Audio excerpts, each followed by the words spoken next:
after he was in Wilkes-Barre earlier this season, but apparently not enough. What ultimately led you to this decision with him? I think we had committed to when he came back, giving it some good runway, and I credit Andy Kyoto and Sully. They stuck with it, and he played 17 of the 27 games or 18 of the 28 since he'd come back up. Had a good stretch there. He won 4 in a row against good competition, and then from my view of it was just be patient, see the way that it unfolded, and as we got through, with this kind of date in mind, Josh, being important for us because we're about to go on the road for a couple weeks, and felt that would be enough time to measure it, and at this point just feel that it's best in the long run for the team and for Tristan to allow Joel to come up here. And we think over the past year and a half with his play in Wilkes-Barre and when he's been up here with us, he's earned the right to have a go at it, and we get a chance to see what he can do in a prolonged look. How did he take the news when he got out? He was quiet, like most players are in those instances. It's probably not as robust a discussion as everyone dreams it to be, and I understand that. So he and I will have a deeper conversation tomorrow at 2, and once he probably gets down there and gets his feet under him. They've got a bit of a strange schedule. They got some massive issues at the arena in Wilkes-Barre. They can't play this weekend, so they got a light schedule, which I think will probably serve this situation in particular well. But it's not great for development with unable to play there this weekend. So we need to get that rectified and get those issues at the arena there rectified and get back ready to roll next week. If he does stay here, what's the plan for him? He won't be staying here. If he clears, he'll be assigned to Wilkes-Barre. Kyle, this is one of your signature moves, signing him that extension for your first summer here. With that, is making a move like today difficult at all in terms of how that reflects on you or the organization, anything like that? I mean, in terms of how it reflects on me, I think this is the job. You have to make decisions. The job is to make as few mistakes as possible, acknowledging that all of that is out there in the open for everybody to judge. And I understand and agree with that. They're not going to get any defense from me on it. It was my decision, and within the first couple weeks in being here. So that was a decision. Then I also would say, with goaltenders in particular, you have to be careful about writing the obituary too quickly, because we've seen a lot of guys in the league that have been able to come back. I think we've talked about that a little bit when Tristan went down on the conditioning stint. So it's up to him to go down there and use it as a full reset if he does get through, and roll from there. But in terms of how it's, I think it would speak worse of me if it was a mistake and we prolonged it and continued to try to force it. If there are mistakes that I make, I try to rectify them and come out here and face the music. Did you try to trade him, Kyle? And do you anticipate him clearing waivers? Do you have any sense of that? Yeah, I think throughout the off season there was a number of discussions. I think there always is, Dave, with anybody that struggles. Teams always inquire, and in that case, there just wasn't anything that was going to be suitable for us or for Tristan. We wanted to bring Tristan back in and have him get really didn't play at the end of the year last year because he got sick the game at Madison Square Garden where all of our guys got sick, and then Ned got really hot, and that's the position sometimes. But in terms of whether he'll clear waivers, it's been impossible to project. If he was a defenseman, I would say he's definitely not going to clear, because I don't think any defenseman has got through lately, but goaltenders, it's tough to project. What are the strengths of Joel's game and what you've seen from him? Joel's game, the strengths to me, in terms of the technical side, his athleticism and speed, the way he reads the game, and he's got good size, good movement, and I think that's the technical side.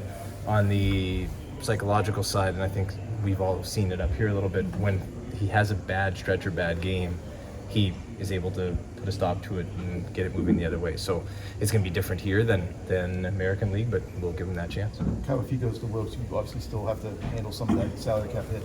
If that happens, how does that approach how you approach business on March 7th? It saves us money on the salary cap because, we've accounted for it, but it saves us $230,000 or so, off the top of my head, dollars on the cap by making the switch between Tristan and Joel. So no change. It helps us a little bit on that front, but it's never optimal. Kyle, back in training camp, Sully had mentioned how good a shape Tristan showed up in. Yes. And then he had the slow start. He goes down to the AHL, as you mentioned, and he comes back and seemed to find his footing a bit. Just with maybe a disappointing or tumultuous season for him, how, from your perspective, do you think he had handled all of that? I think number one, objectively, he came in. He had a great offseason, so he came in a great spot. It's a credit to him. And then, I think throughout this whole stretch, he's continued to come in here, put the work in. That's not been a question at all. That just, hasn't materialized the way we would like it to on the ice. And at this level, you get to the point where you have to do what's right in the long run, and for him and for us. Kyle, nobody's really ever seen so many goals being scored on first shots or second shots of games. And for goalies, that's never been a good thing. They don't like that, But I wonder if you've noticed that has had any kind of psychological effect on him, whereas maybe increased the pressure or in any way the scrutiny of his abilities. Well, I think it builds a narrative, right? But it's not really a narrative. I mean, everyone is seeing it. So I wouldn't say that it. You'd have to ask him that question. I don't know whether it weighed on him. I don't know if it's been going on, so I don't know if any of you have ever had. I haven't seen it or felt it, but I think, especially in that position, when there's something like that starts to happen, Staggy, you start to, every first, second shot, I think you can feel it in the building, especially when we're at home, not so much on the road. When we're at home, you can feel that heaviness, right? So I would be shocked if it didn't weigh on him, and it's something we always try to provide the resources to alleviate and fix. But in that position, especially, you're out there on your own, it's hard. Kyle, is he fully healthy? Is Tristan as healthy as he was a few years ago? Is he fully healthy now? There's zero health issues. Kyle, if he does indeed clear, do you think the plan is for him to stay in Wilkes-Barre for the duration of the season? Would you consider at some point bringing him back up, or do you think it's best for him just to stay down there? What I said to Tristan today, Josh, was that we view this as the previous stint was as it was deemed conditioning, and really to go down there, try to get his big game back on track. No, it was going to be 2 weeks. There's no timeline on this one, so the job is now, if he were to clear, to go and earn his way back up. So it's so circumstantial with this. I mean, one injury, a prolonged solid stretch from him would be great. But the other part is we've got Philip Larson down there. He's also played well. We've got Miroshov, who's put together a great year in the ECHL. So we have to be mindful of keeping that on the go as well, because for the long run of the organization, that's vitally important. Thanks, Kyle. All right, coach, in a minute, Kyle.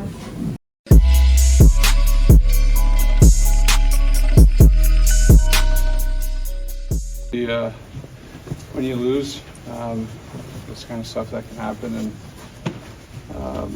I think as a goaltender already has a ton of pressure, and I think it's difficult for us because we feel like as a team we're responsible. We don't give our goalies enough help sometimes, and I think that's a tough part. So how do you think he's handled such a tumultuous season, going down to the AHL for a bit? He was pretty good when he first came back. Just from your perspective, being in the room with him, how do you think he handled all that? Really well.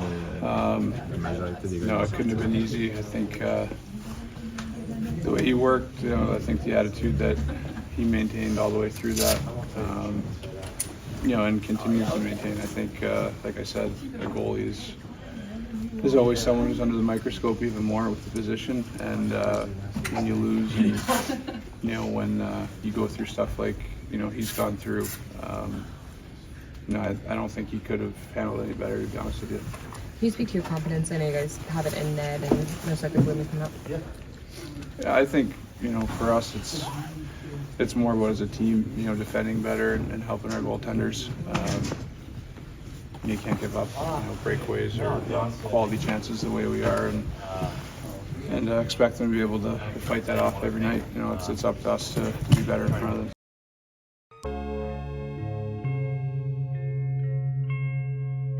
Thank you for checking out this content from Post-Gazette Sports. If you watch this video on YouTube, please like the video and subscribe to our channel. For all of the sports coverage the Post-Gazette has to offer, visit post-gazette.com.